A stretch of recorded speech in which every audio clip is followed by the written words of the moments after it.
Olá, muito boa tarde para você. Tá chegando o seu AB1 desse sábado, dia 22 de agosto, então vamos às informações de hoje. A gente começa falando sobre o julgamento do caso Marcolino Júnior, que foi realizado ontem na capital do estado. A Aline Melo está com a gente ao vivo e vai trazer todas as informações a respeito desse assunto. Aline, boa tarde para você. Almir, uma boa tarde para você, boa tarde a todos que nos acompanham. Esse caso aconteceu há 10 anos aqui em Caruaru, especificamente em abril de 2016, mas só ontem aconteceu o julgamento do homem acusado de ser o mandante do assassinato.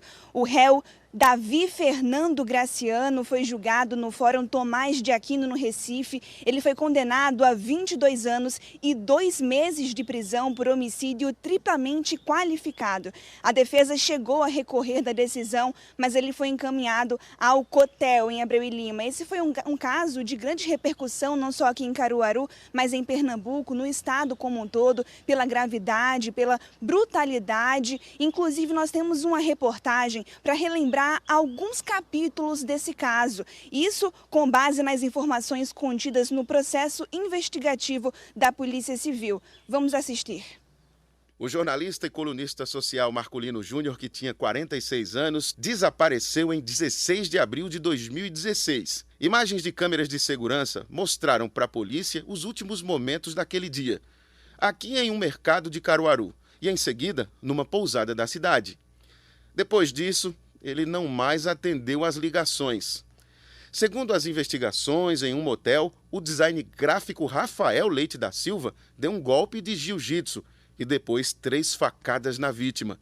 A causa da morte, choque hemorrágico, provocado por ferimento perfuro cortante. Foram encontradas marcas de sangue no travesseiro do quarto e nas escadas, além do porta-malas do carro de Marcolino. Porque, como a polícia constatou, o corpo foi levado no próprio veículo do jornalista, dirigido por Rafael até um matagal da zona rural de Sairé. O corpo só foi encontrado na segunda-feira, 18 de abril. No mesmo dia em que o corpo foi encontrado, Rafael Leite da Silva foi localizado e preso ao tentar vender o carro de Marcolino no centro de Caruaru. Depois dele, a polícia chegou até Davi Fernando Ferreira Graciano, assessor pessoal de Marcolino e que tinha acesso à contabilidade do jornalista e colunista social. Nas investigações, Davi foi apontado como o mandante do crime. Inquérito concluído. Ele e Rafael foram encaminhados para o presídio Juiz Plácido de Souza, em Caruaru. Mas Davi só ficou preso por quase 5 meses. Ele acabou sendo beneficiado na Justiça em setembro de 2016. Segundo o Tribunal de Justiça de Pernambuco, Rafael Leite da Silva foi condenado 1 ano depois, em 2017, a 30 anos e 5 meses de prisão por homicídio triplamente qualificado, motivo torpe, emprego de meio cruel e recurso que impossibilitou defesa da vítima. O julgamento durou 15 horas.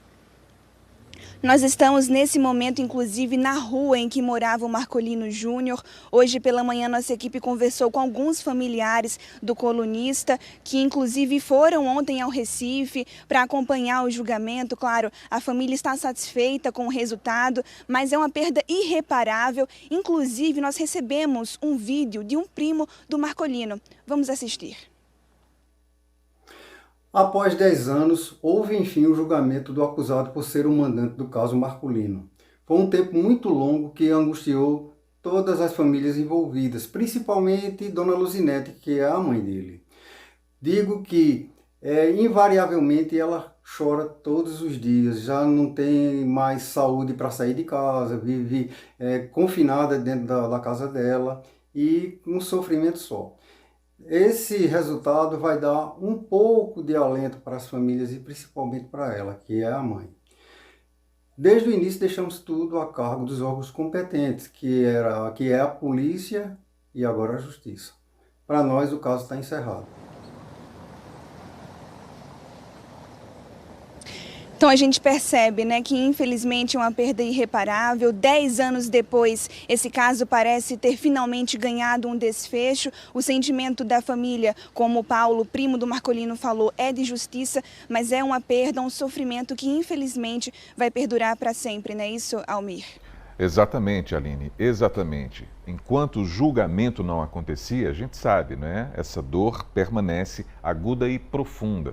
O julgamento traz um pouco de alento a esse caso, mas de fato trata-se de uma perda irreparável. Mas ainda assim aconteceu o julgamento e a justiça foi feita.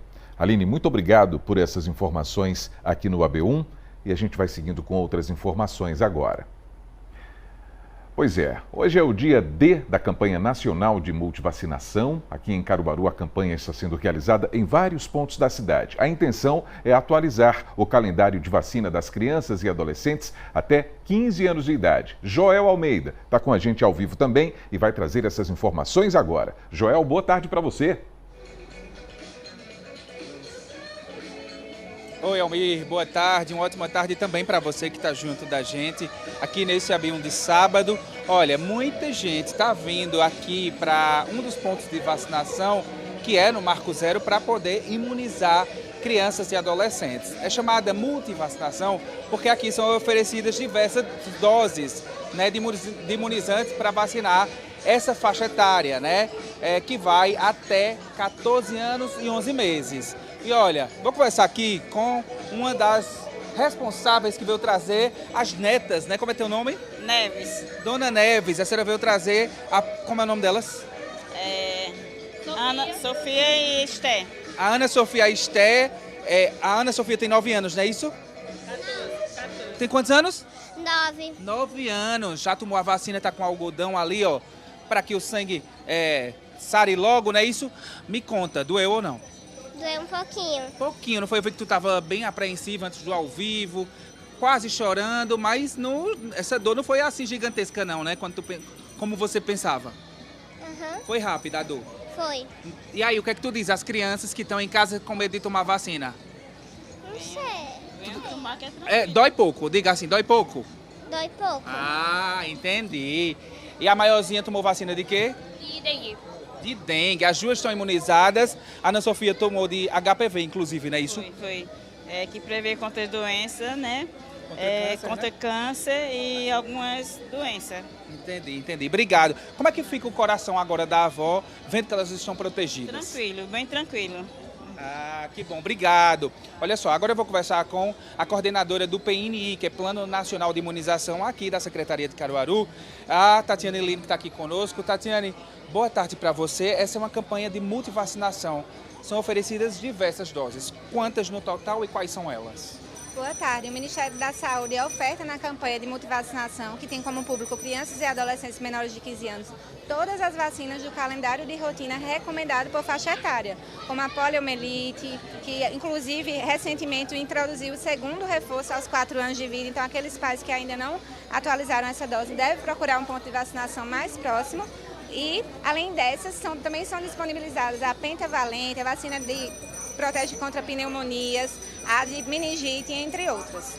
Inclusive, esse ano tem um reforço muito importante, que é uma vacina que chegou agora no SUS, só tinha na rede particular, a pneumovinte, né? Ela está protegendo contra o quê?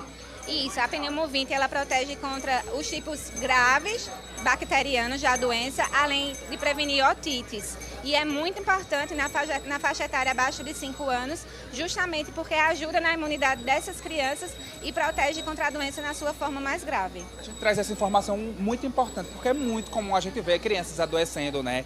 Gripando com facilidade, e a mãe às vezes pensa que vai ser uma gripezinha, mas pode dar, por exemplo, uma pneumonia, uma meningite, e essa vacina protege aí contra essas fases dessa doença, inclusive contra a sinusite também. Justamente, todas as vacinas disponibilizadas para a faixa etária infantil, ela protege contra doenças graves. Por isso que elas são as nossas grandes aliadas para a proteção tanto individual como coletiva da população.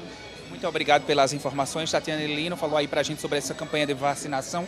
Está acontecendo hoje o dia D, tá certo? Mas essa campanha ela se estende aí até setembro. Hoje, até no finalzinho da tarde, 3 pontos de vacinação estão abertos aí para a população. Unicompra, Via Parque em frente ao INSS e também aqui no Marco Zero de Caruaru. Se não der hoje, pode procurar com calma os postos de saúde, mas é importante não deixar de vacinar os pequenos e adolescentes também. A Tatiana estava falando que a preocupação da Secretaria é vacinar esses pequenos a partir de 1 ano, que as mães estão esquecendo, os pais também e também os adolescentes. Com saúde não se brinca e a vacinação é gratuita e faz isso, protege. Almir, eu volto com você. É isso, atenção permanente à saúde aí dos pequenos, hein? Muito obrigado, viu, Joel? Valeu! E olha, em Garanhuns também está acontecendo o dia D da campanha nacional de multivacinação. Quem vai trazer as informações ao vivo, direto do Agreste Meridional, é Leonardo Costa, que também está com a gente. Não é isso, Léo? Boa tarde para você. Oi, Almir, boa tarde para você, boa tarde para todo mundo que está acompanhando a gente no AB1 deste sábado, dia D, dia nacional aí de multivacinação. Aqui em Garanhuns não está sendo diferente aí de Caruaru e nem de outras cidades do Brasil. A movimentação tem sido grande, a procura tem sido intensa também aqui em Garanhuns. Eu estou com ela em pessoa, que é a coordenadora, né, do Programa Nacional de Imunização aqui no município. Conta aí para a gente, qual foi o horário da manhã que teve mais movimentação e quais são as vacinas que vocês estão observando que estavam precisando de fato ser atualizadas? Boa tarde, né? A gente está aqui no Parque Euclides Dourado, assim como outras 41 unidades básicas estão de portas abertas, recebendo crianças e adolescentes. Aqui especificamente no parque está tendo uma grande movimentação, principalmente de influenza, de HPV, que protege contra diversos tipos de câncer, assim como também de ACWY. A gente sabe que ainda tem muita ação para acontecer, vai até as 4 horas da tarde. Conta aí pra gente o que é que o pessoal precisa trazer e ficar observando, né, na hora de sair de casa, porque tem um postinho em casa, perto de casa, e tem aqui também o parque. Isso, o pessoal pode estar se deslocando até a unidade mais próxima de sua casa, portando o CPF ou o SUS da criança, assim como também a caderneta de vacinação, para a gente verificar a situação vacinal, para ver se tem vacina em atraso ou se está com o esquema todo atualizado. Outro ponto que eu notei aqui é que tem muita gente precisando tomar vacina de dengue, essas crianças e esses adolescentes, mas reforça que precisa ser em uma unidade, né? Isso, a vacina da dengue, né, pelo Ministério da Saúde, ela não foi liberada para ser feito em locais abertos, ou seja, precisa de um ambiente controlado para que ela seja aplicada. Por isso a gente recomenda o pessoal ir até as unidades para tomar a vacina da dengue. Lembrando que a vacina da dengue é para adolescentes de 10 a 14 anos. Ou seja, não vai ter pausa aqui, se o pessoal depois do jornal, a partir de agora vier, já tem gente por aqui. Isso, a gente está tirando direto, né, sem pausa para almoço. Na verdade, vem uma equipe para revezar a equipe que vai almoçar e aí a gente vai direto até as 4 da tarde. Reforça só esse convite aí para a gente encerrar e o que não pode esquecer na hora de vir. Pessoal, a gente faz esse chamado a vocês, né, para estarem se deslocando às unidades básicas de saúde ou então ao Parque Euclides Dourado, portando CPF, caderneta de vacinação da criança ou do adolescente. Essa ação tem como objetivo realmente atualizar a caderneta vacinal daqueles que estão a atraso e a gente chama vocês para estar oportunizando, né, e garantindo a imunização daqueles que vocês mais amam. Ellen, muito obrigado pelas informações. Então a ação vai até as 4 horas da tarde, tem mais de 40 postos espalhados pela cidade e o Parque Euclides Dourado que fica aqui, todo mundo já sabe, no bairro Heliópolis, bem conhecido. Almir.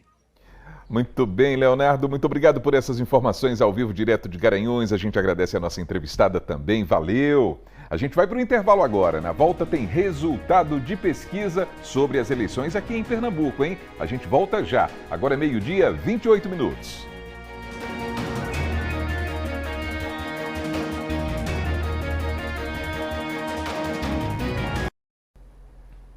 Estamos de volta com o seu AB1, agora é 12h, 29 minutos, e a gente vai dar uma conferida na movimentação do trânsito nessa tarde de sábado, hein? Imagens do centro da cidade, essa câmera fica ali na Avenida Rio Branco, e a gente está vendo em diagonal ali 2 trechos da rua Armando da Fonte. Mais à esquerda, a gente percebe ali uma pequena retenção na esquina do Grande Hotel, e os veículos que descem da Avenida Manuel de Freitas, rumo ao centro da cidade, chegando aí na Avenida Rio Branco agora. Essa movimentação de momento, nessa tarde de sábado, nesse fim de semana, aqui na capital do Agreste. E a partir de agora, nós vamos começar a publicar uma série de pesquisas do Datafolha e da Quest sobre as eleições aqui em Pernambuco. A primeira é do Datafolha, contratada pela TV Globo em parceria com a Folha de São Paulo. No levantamento, a governadora Raquel Lira, do PSD, lidera, seguida pelo ex-prefeito do Recife, João Campos, do PSB. A margem de erro é de 3 pontos percentuais para mais ou para menos. O índice de confiança é de 95%. Vamos ver os números da pesquisa estimulada, quando é apresentado para o entrevistado o nome de todos os candidatos. Raquel Lira, do PSD, aparece com 47% das intenções de voto. Com a margem de erro, pode ter entre 44% e 50%. João Campos, do PSB, está com 40% das intenções de voto. Com a margem de erro, pode ter entre 37% e 43%. Ivan Moraes, do PSOL, aparece com 1% das intenções de voto. Com a margem de erro, pode ter até 4%. Renan Alais, do Missão, tem 1%. Com a margem de erro, pode ter até 4%. Professora Camila, da UP, também 1%. Com a margem de erro, pode ter até 4%. 1% também para Guilherme Fonseca, do PSTU. Com a margem de erro, pode ter até 4%. Brancos, nulos ou nenhum, 5%. Indecisos, 4%. Os candidatos Victor Assis, do PCO, e professor Jeremias, do Banco do Democrata, não pontuaram. O Datafolha também pesquisou a opinião dos eleitores sobre a gestão da governadora Raquel Lira. 50% consideram governo ótimo ou bom. 30% consideram governo regular. 18% consideram governo ruim ou péssimo. Não sabem ou não responderam, 2%. O Datafolha também ouviu os eleitores sobre a aprovação da governadora Raquel Lira. 66% disseram que aprovam o governo de Raquel Lira. Os que desaprovam são 29%. Não souberam ou não responderam, 5%. O Datafolha também pesquisou a intenção de voto dos eleitores para o Senado. São 2 vagas em disputa. Vamos aos números. Marília Reis, do PDT, aparece com 15%. Com a margem de erro, pode ter entre 12% e 18%. Humberto Costa, do PT, tem 14%. Com a margem de erro, pode ter entre 11% e 17%. Mendonça Filho, do PL, tem 12%. Com a margem de erro, pode ter entre 9% e 15%. Eduardo da Fonte, do PP, aparece com 11%. Com a margem de erro, pode ter entre 8% e 14%. Marília, Humberto, Mendonça e Eduardo estão empatados dentro da margem de erro. Túlio Gadelha, do PSD, tem 5%. Com a margem de erro, pode ter entre 2% e 8%. Carlos Santana, do Novo, 2%. Com a margem de erro, pode ter até 5%. Pastor Gilvan Costa, do Democrata, também 2%. Com a margem de erro, pode ter até 5%. Samuel Timóteo, da UP, tem 1%. Com a margem de erro, pode ter até 4%. Mariano Macedo, do PSTU, também 1%. Com a margem de erro, pode ter até 4%. 1% também para Paulo Rubens Santiago, da Rede. Com a margem de erro, pode ter até 4%. Brancos, nulos ou nenhum, 23%. Indecisos são 14%.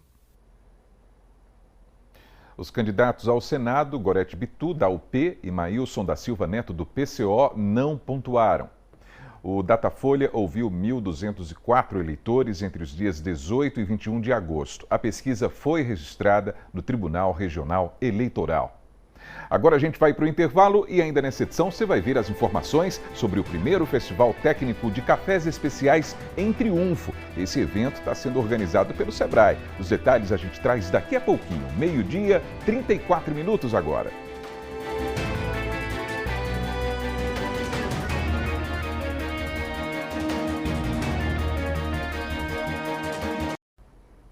Estamos de volta com o seu AB1 e em Triunfo, agricultores e agrônomos estão apostando no cultivo do café. Por lá, a busca tem sido pela melhoria na qualidade do grão. Inclusive, estão sendo oferecidas oportunidades de capacitação para quem atua nessa área. É nesse terreno de pouco mais de 1 hectare, no sítio Brejinho, zona rural de Triunfo, que Paulo cultiva 6.000 pés de café do tipo arara. A lavoura é nova, foi plantada em 2023, mas a atividade da cafeicultura é uma velha conhecida da família do engenheiro agrônomo. É que o primeiro a introduzir o plantio do café nas atividades do sítio foi seu bisavô. O avô de Paulo continuou continuou a atividade, mas o plantio diminuiu quando ele faleceu. E aí, a produção só era o suficiente para o consumo da família. Até que surgiu a ideia da retomada em escala comercial. Da época do meu avô e do meu bisavô, tinha o plantio de café, mas era uma coisa sem muita tecnologia, era, vamos dizer assim, uma coisa mais arcaica. E hoje, como eu sou formado na área de agrária, né, sou engenheiro agrônomo, e eu trouxe novas cultivares para plantio, estou fazendo pesquisa aqui junto com a universidade e aprimorando os sistemas de cultivo para tentar otimizar mais ainda a produção por área, porque hoje em dia a gente tem que pensar muito em eficiência, não em tamanho de área. Ou seja, produzir mais com menos. Isso, justamente. A gente tem que pensar em produzir o máximo possível, só que numa área pequena. A ideia deu certo. Hoje, além dos grãos, a propriedade apostou no cultivo e venda de mudas, com uma produção de 10.000 unidades por ano, além de beneficiar e vender já na embalagem pronta para o consumo, resultando em uma mudança na realidade financeira dos rendimentos do sítio da família. Essa lavoura que a gente está aqui, ela foi plantada, eu fiz desde a muda até aqui, até na bebida pronta para xícara. Aqui a gente usa, para você ter uma ideia, tem um maquinário que ainda era do meu bisavô e a gente reativou esse maquinário. Também outra forma que a gente agregou valor, tipo o meu tio pega esse maquinário e beneficia o café dos vizinhos também. Ou seja, eles ainda se beneficiam com ter um maquinário perto para poder beneficiar seu próprio café. Ou seja, eles não vão mais para Triunfo se deslocar para fazer isso. E ainda tem a renda para a propriedade, que é o pessoal paga para utilizar a máquina. E o turismo rural? E o turismo rural, com certeza. O turismo rural não é a renda principal não, mas eu vou dizer assim que é um aliado muito forte. Por quê? Porque, é como eu mencionei, ele agrega valor no seu produto, o pessoal vê como é a produção, sabe como o produto é de qualidade e acaba tendo esse aumento de vendas e ainda tem o valor da própria visitação.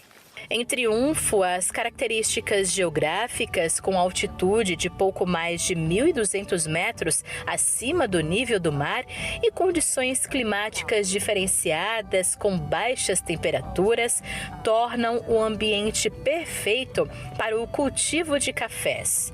Nos últimos anos, o cenário puxou uma alta no desenvolvimento da cafeicultura local, produzida majoritariamente por agricultores familiares e colhidos de forma artesanal. Esse mundo de possibilidades é o tema do primeiro Festival Técnico de Cafés Especiais de Triunfo. Nesse festival a gente propôs trazer os produtores, que é quem está produzindo, trazer instituições de fomento, de apoio ao crédito, instituições de pesquisa, né, que são as pessoas responsáveis por desenvolver também grandes variedades e cultivares dos cafés, baristas, né, e todos os profissionais dessa cadeia. Produtores, especialistas, baristas, pesquisadores e investidores se reúnem para debater e ouvir ideias sobre inovações técnicas na área, com palestras e painéis voltados ao aprimoramento da produção cafeeira em regiões de altitude. Esse conhecimento, principalmente com foco em qualidade dos cafés especiais, é extremamente importante porque hoje é onde realmente o produtor consegue se manter na atividade, né? Quando nós falamos de cafeicultura no Nordeste brasileiro, é uma cafeicultura voltada para pequenas áreas, pequenos produtores, e eles precisam cada vez mais agregar valor a esse pouco café que eles têm, né? Então, por isso que a pós-colheita, a qualidade de cafés, as boas práticas agrícolas são extremamente importantes para esses produtores nossos aqui do Nordeste. Uma troca de conhecimentos que pode ampliar o acesso a mercados especializados para o café produzido no estado e mostrar que os negócios podem ir além da lavoura. O café deixa de ser uma commodity e passa a ser um café, um produto diferenciado no mercado. Então, o produtor vai produzir e para o mercado ele vai saber quem é que está produzindo, qual é a origem desse produto. A programação inclui ainda uma palestra-show sobre análise sensorial e torra, permitindo que o público conheça os aspectos que diferenciam um café de alta qualidade e também abre espaço para a comercialização dos produtos em uma feira que reúne expositores de diversas localidades, aproximando produtores, compradores e consumidores. Para os produtores, oportunidade de aprimorar o cultivo. Lembra de Paulo, que mostramos no início da reportagem? Olha ele aqui, buscando mais conhecimento. Um evento desse é de extrema importância e de extrema relevância para a produção de café aqui de Triunfo. E aí traz mais ideias para você levar de aprimoramento lá para o sítio? Com certeza, novas ideias e novas parcerias. Vem coisa por aí. O futuro promete. Promete bastante, coisa boa. Assim como o Adaildo, que dá continuidade à lavoura plantada pelo pai. Ajuda bastante, né? A gente que era leigo no café especial. Ninguém aqui entrou, ninguém sabia o que era café especial. Aí, de 2017 para cá, a gente está além, né? Principalmente a minha pessoa, né? Não só eu e vários produtores. O meu café já viajava o mundo, né? Eu já tenho café na Europa quase toda.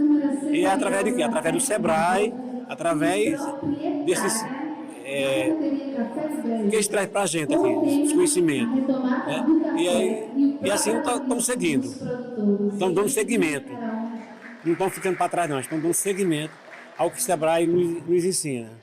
Um trabalho de fomento que começa na base da produção agrícola para chegar ao fortalecimento da cadeia como um todo. Um encontro como esse, você junta agricultores, então tem essa conversa entre si, então o agricultor vai saber sobre qual é a embalagem que tu usa, onde é que tu compra, o que é que tu faz. A gente vai conseguir trazer mais cursos, mais qualificação, entender a dificuldade da maioria, o que é principal. Então isso é muito importante, né? Então todo grande movimento ele começa assim, com esses encontros, e no futuro a gente começa a fazer aqueles ajustes, ver onde é que a gente está errando para transformar esse fomento aqui em uma excelência e um modelo de negócio.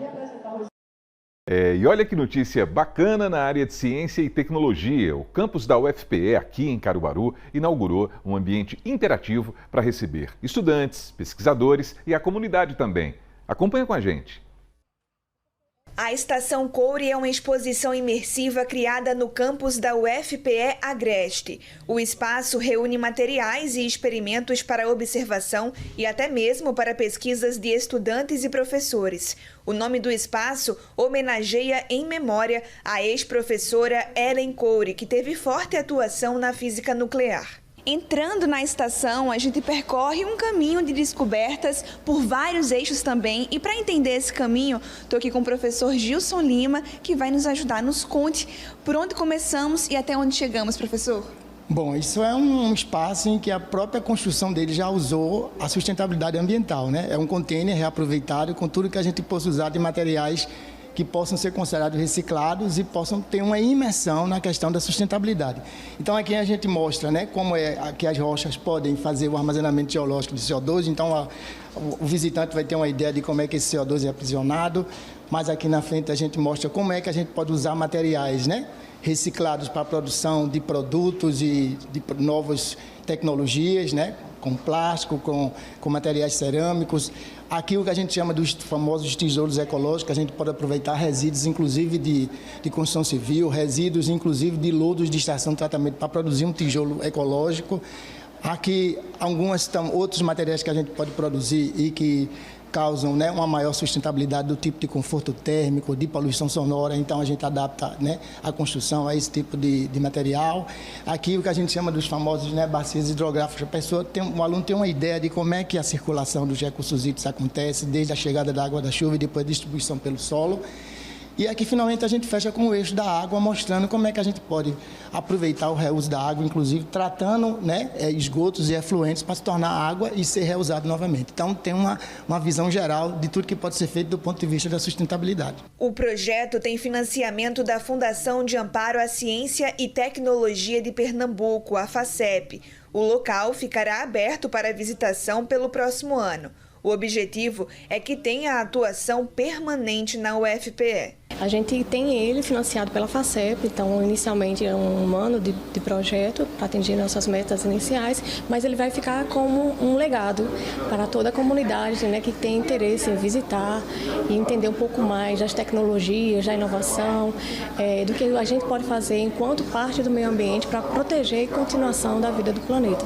A estação foi desenvolvida com o apoio de uma equipe multidisciplinar. Professores, pesquisadores e estudantes de diferentes cursos estiveram envolvidos no projeto. Giovana foi uma delas. Segundo a estudante, a expectativa é de que o espaço incentive mais jovens a se interessarem pela pesquisa. A Estação Curi é basicamente um incentivo para as futuras gerações quererem participar abertamente de pesquisas relacionadas ao futuro, à questão ambiental. Então, é muito importante a gente ter essa iniciação, porque futuramente quem vai ficar são os jovens, né? Então, eles tendo esse interesse, essa participação ativa, pode trazer mais benefício para a sociedade, né? Os materiais expostos abraçam inovação, tecnologia e sustentabilidade num só espaço. Aqui a gente vai ter algumas exposições sobre as construções que são mais sustentáveis, né? Por exemplo, tem questões de tijolos ecológicos, a questão da iluminação e ventilação natural dentro do ambiente, como favorece o conforto e o bem-estar de todos. Temos também a utilização de resíduos, como tijolos produzidos com tecido, também alguns materiais de construção produzidos com outros tipos de resíduo, como até resíduos que a gente nem imagina, como até plástico,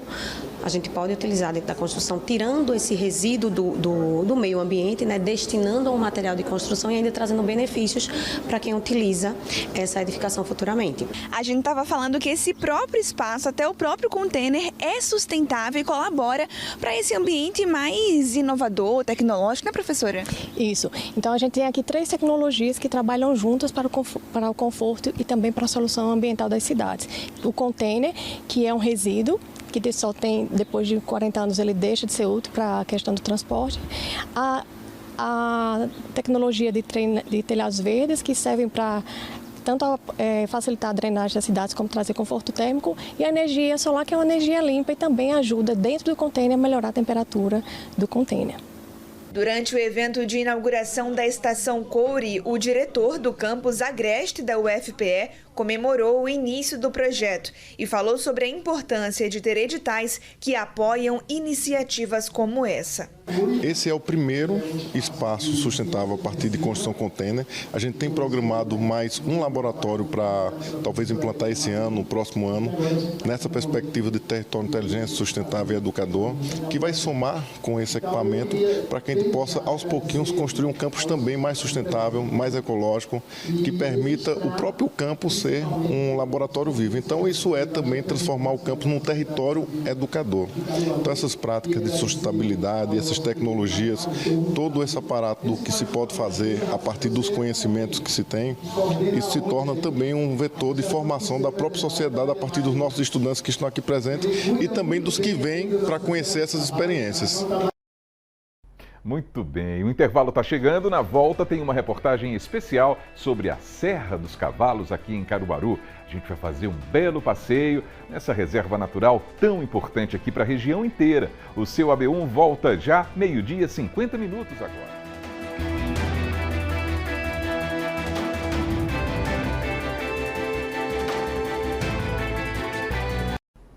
Então estamos de volta com o seu AB1, agora 12h, 52 minutos, e a gente vai dar mais uma olhadinha na movimentação do trânsito nessa tarde de sábado, nesse fim de semana. Olha aí imagens do bairro Maurício de Nassau.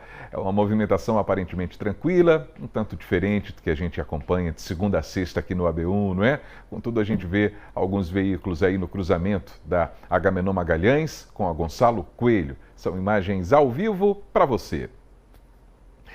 E agora a gente vai falar sobre o Parque Municipal Professor João Vasconcelos Sobrinho aqui em Caruaru. O local também é conhecido como Serra dos Cavalos. Então, juntos, vamos fazer um passeio nesse lugar dominado pelos encantos da natureza. Olha só.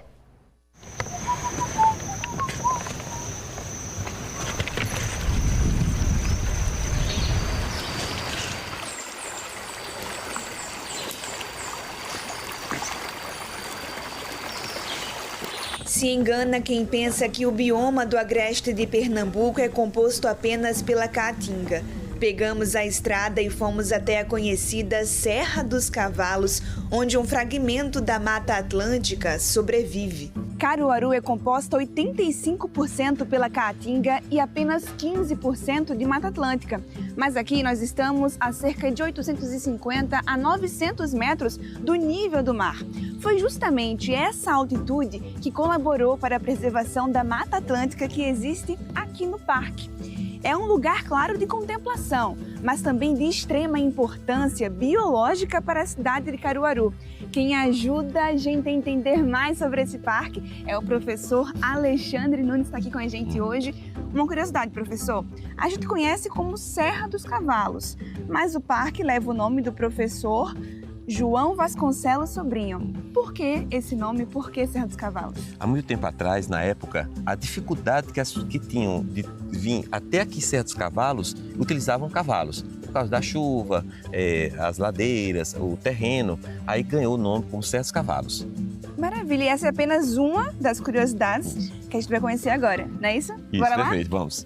Olá, tudo bem? Obrigada por receber a gente, viu? Tudo bom, como é que tá? Vamos nessa?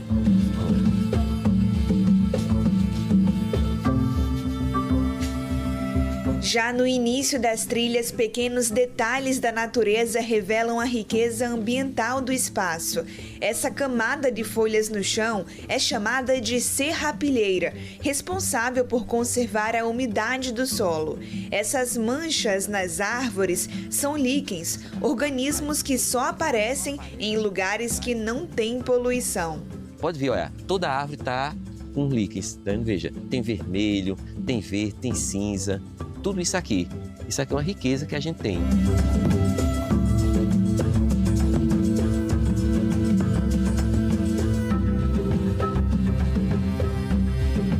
No percurso do parque, ruínas mostram que aqui também já tiveram moradias. Pedro, conta pra mim quem foi Jaime Nejaim? Ele é o antigo proprietário daqui, né, vamos dizer, modo que ele fez essas ruínas casa. Aqui era a casa dele? Isso. De veraneio, quando ele vinha com os colegas, né, para tomar vida com as comemorações dele, né. No caso, você vai ver aqui embaixo que vai ter 2 banheiros, um masculino e feminino, onde o pessoal ia trocar as roupas, essas coisas, tudinho. E fala-se também aqui que, como você vê, o Dominguinho cantou aí, né, naquela esquina lá sentado. Era um lugar muito frequentado, então. Isso. Professor, me tira uma dúvida. Quando Jaime Nejaim morava aqui, o que a gente conhece hoje já existia, já era um parque? Era, porque antes era uma fazenda. E dessa fazenda, lá na década de 60, que ele administrava.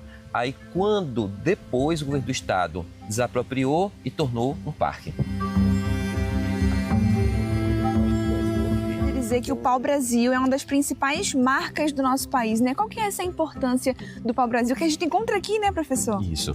O único país do mundo que tem nome de árvore é o nosso, justamente por causa do pau-brasil, a importância que ele tem. E um detalhe, esse pau-brasil foi explorado, quando os portugueses chegaram aqui em 1500, durante 30 anos foi uma exploração, assim, absurda. Quase ele é extinto. Tá vendo só? E aqui a gente tem a barragem Jaime Nejaim também.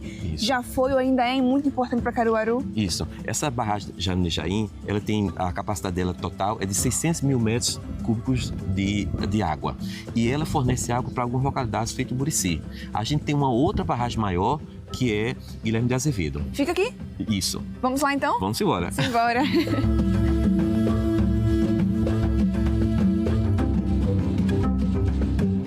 O caminho até a barragem Guilherme de Azevedo é um pouco íngreme, tem as suas dificuldades, mas nada se compara à beleza que se encontra ao chegar.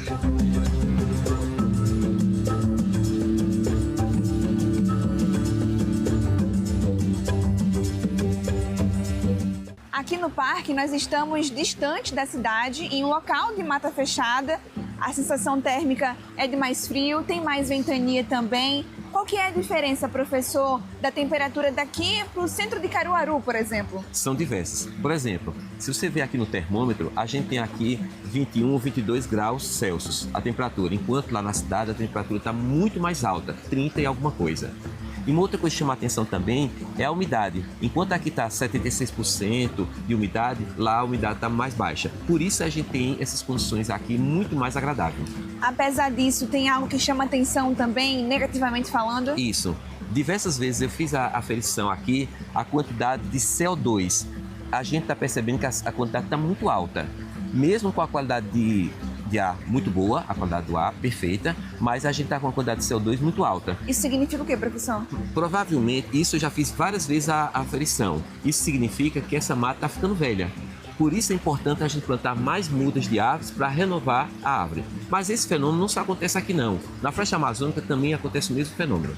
E o segredo é renovar, Isso, plantar. Plantar mais mudas. Vocês sabem que nas trilhas a gente fica horas em longas caminhadas, né? Na hora da sede tem onde recorrer. Aí você pensa, tá, mas com que copo? Tem copo sim, improvisado da natureza, com a folha da licônia. Olha isso daqui, vamos aqui em tempo real matar a nossa sede. A equipe toda já tomou, agora é a minha vez. Olha isso aqui, ó, água armazenada.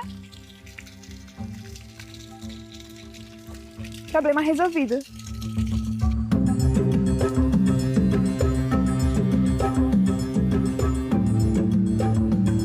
Professor, quanto mais a gente caminha pela trilha, mais árvores diversas a gente encontra, plantas diferentes também, com diferentes frutos.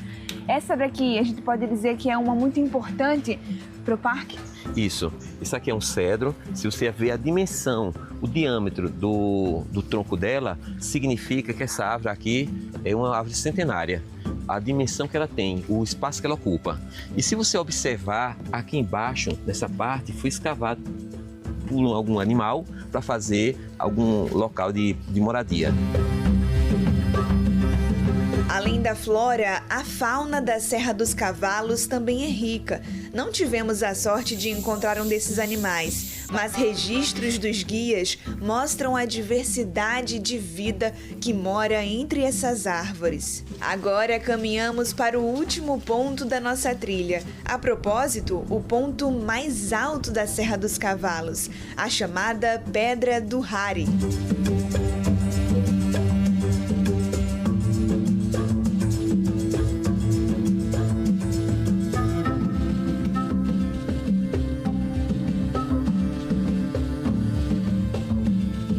Quem vem até aqui não se arrepende. Débora, sua primeira vez aqui, como é que está sendo a experiência? Foi legal de fazer. Foi curtinha a trilha, rapidinho, no instante a gente subiu.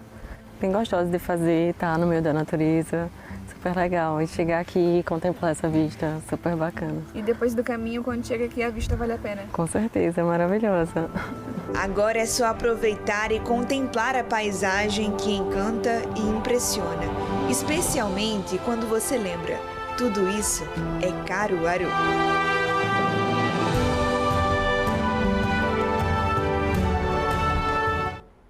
Quanta beleza e que patrimônio natural, hein? O seu AB1 desse sábado está terminando agora com essas imagens aí e a gente volta a se encontrar logo mais à noite no AB2. Enquanto isso, a gente contempla um pouquinho mais da Serra dos Cavalos. Boa tarde, gente, e até lá, se Deus quiser.